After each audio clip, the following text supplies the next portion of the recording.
Welcome to the Salmon Runs YouTube. Enjoy the video.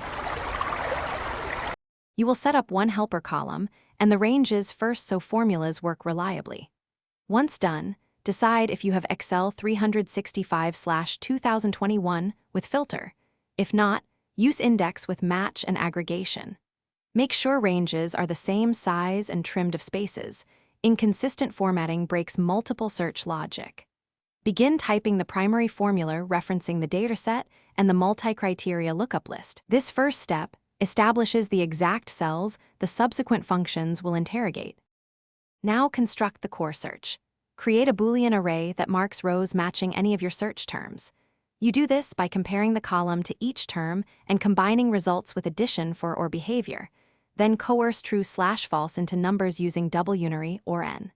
If you have filter, feed that array into filter to return all matching rows dynamically.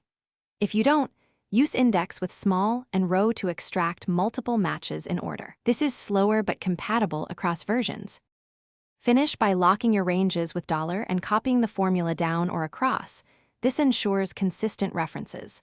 Once copied, wrap the output in IFR or IFNA to return a clear message when no matches exist instead of errors. If results seem wrong, check for invisible spaces, mismatched data types, or case sensitivity. Make sure you use trim and value where necessary. One quick troubleshooting tip: if you get a single result only, verify you built a true array and used small or filter. Thanks for watching. Consider subscribing if we helped you.